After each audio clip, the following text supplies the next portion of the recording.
Bonjour à tous et bienvenue pour ce petit module où je vais vous parler de ce qu'on appelle en thérapie le principe de l'intention positive.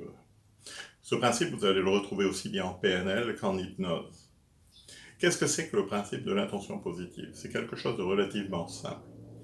Depuis qu'on est petit, chaque fois qu'on vit un événement, notre partie inconsciente, cette partie qui est là à l'intérieur et qui observe tout ce qui se passe en permanence, va ranger toutes nos expériences dans un endroit.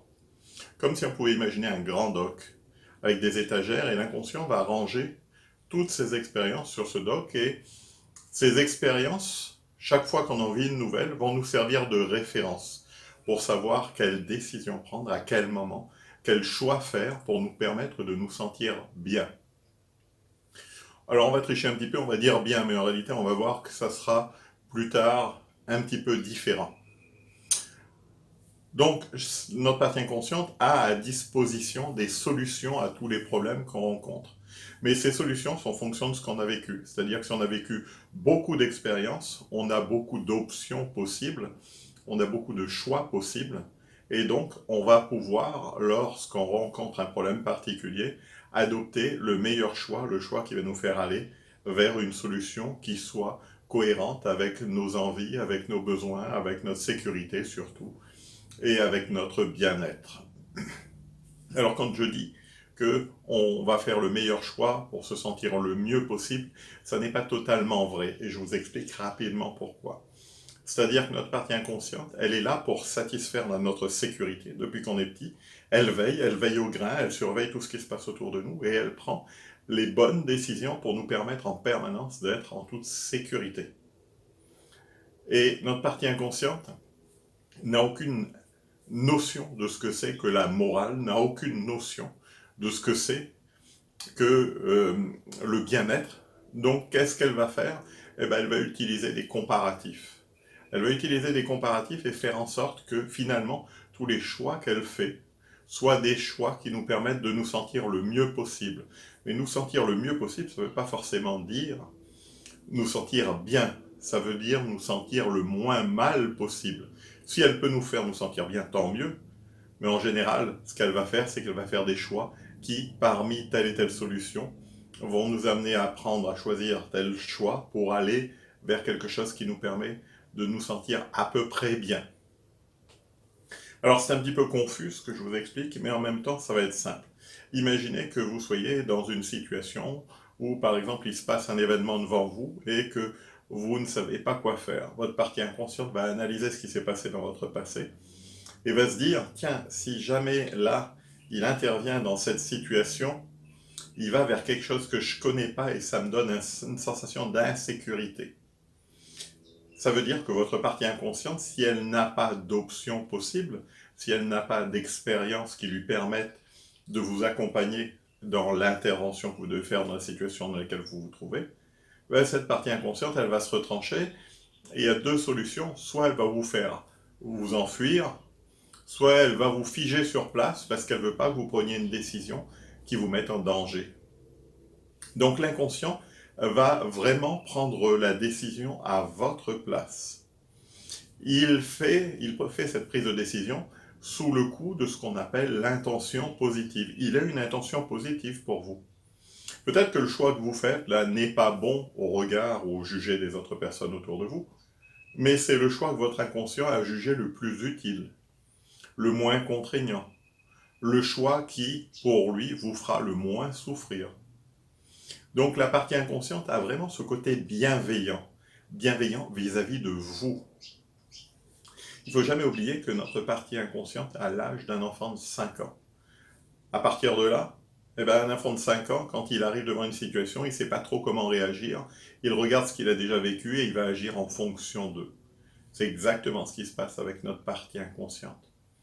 Quand elle arrive devant un choix, quand elle arrive devant une décision, eh bien, elle va se retirer derrière ce qu'on appelle son intention positive et se poser les questions qu'elle peut se poser au moment où elle doit se les poser, là, maintenant. Donc, dans toute situation, tout comportement que l'on a est automatiquement piloté par cette intention positive, par une intention positive qui agit au niveau inconscient, pas au niveau conscient.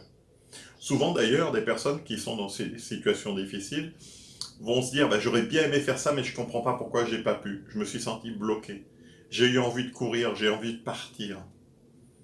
C'est simplement parce que leur inconscient, dans cette situation, voit telle ou telle chose qui va amener la personne dans une situation face à l'inconnu.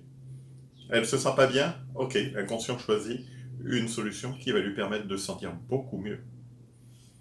Ça ne veut pas dire qu'elle va se sentir bien au résultat, mais qu'elle se sentira le moins mal possible. Donc vous voyez, la notion, la nuance est très particulière. C'est-à-dire que dans tout comportement, quel que soit le comportement de la personne, il y a une explication logique et une explication qui va tenir sur l'expérience de la personne, qui va tenir sur ses valeurs, sur ses apprentissages, sur des choses qui sont importantes pour la partie inconsciente. Par exemple, une personne qui va réagir souvent avec de la violence, qu'est-ce que c'est? C'est une personne qui soit se sent dans l'insécurité, soit une personne qui a peur de souffrir. Elle a peur de souffrir, donc elle préfère attaquer plutôt que de se confier. Parce que peut-être qu'elle a déjà été déçue dans une autre situation où elle s'était confiée à quelqu'un et que la personne l'a trahi. Donc, au niveau inconscient, son inconscient a enregistré des choses et il dit non, non, là je ne vais pas la laisser souffrir, non, là je ne vais pas la mettre en état d'insécurité, je prends cette décision. Et que fait l'inconscient pour vous faire agir? Ben, il vous envoie des émotions.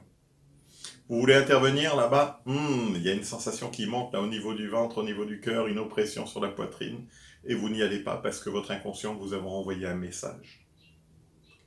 L'intention positive est extrêmement importante dans le domaine de la thérapie brève. Parce que si on veut changer un comportement, il faut aller chercher quelle est l'intention positive de ce comportement.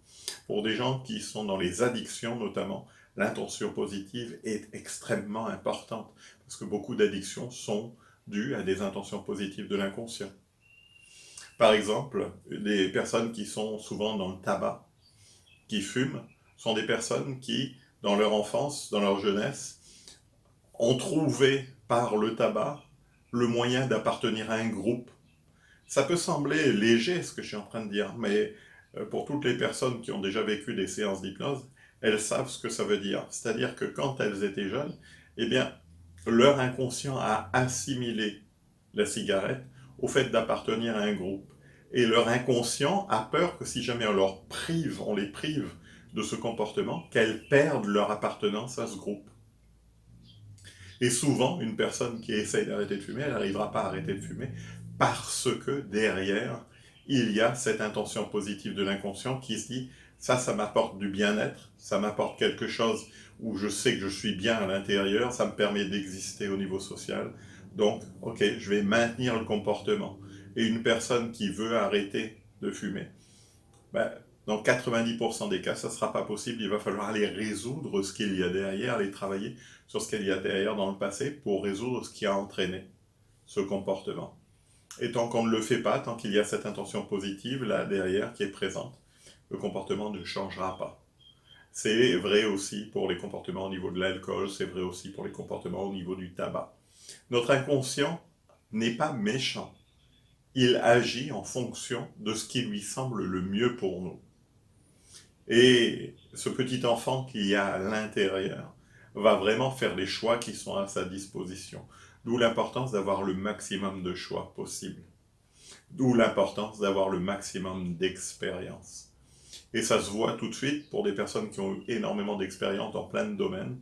Ils ont une capacité à agir ou à réagir, ils ont une capacité, une souplesse extraordinaire, parce que leur inconscient a déjà testé des situations et il sait comment agir ou réagir dans telle ou telle situation. Et il leur offre un panel de solutions possibles. Voilà, donc ce qui est important à retenir par rapport à l'intention positive, c'est vraiment ce principe. Nous avons à l'intérieur de nous une partie qu'on appelle la partie inconsciente, une partie qui va vraiment faire les choix les meilleurs pour nous à certains moments. Et si jamais on refuse consciemment ce choix, cette partie-là va nous envoyer des émotions pour nous forcer à la suivre, pour nous forcer à lui obéir, pour nous forcer à aller dans le sens qu'elle souhaite, pour, selon elle, nous maintenir dans le meilleur état possible, dans les meilleures conditions possibles, dans le meilleur état d'esprit, surtout au niveau émotionnel. L'intention positive est quelque chose qui sert de référence aujourd'hui dans tout ce qui est profiler. Si jamais vous faites des études de profiler, si jamais vous regardez des séries télévisées sur les profilers, ils travaillent avec l'intention positive, c'est-à-dire qu'ils cherchent dans tel ou tel comportement qu'est-ce qu'il y a derrière, qu'est-ce qui motive ce comportement au niveau inconscient, pas au niveau conscient. Et quand on commence à décrypter un petit peu ce qui se passe derrière, et bien finalement, on en arrive à comprendre le comportement de la personne et pouvoir anticiper ce qu'elle va faire. Je vous remercie de votre attention et vous dis à bientôt, peut-être pour une formation.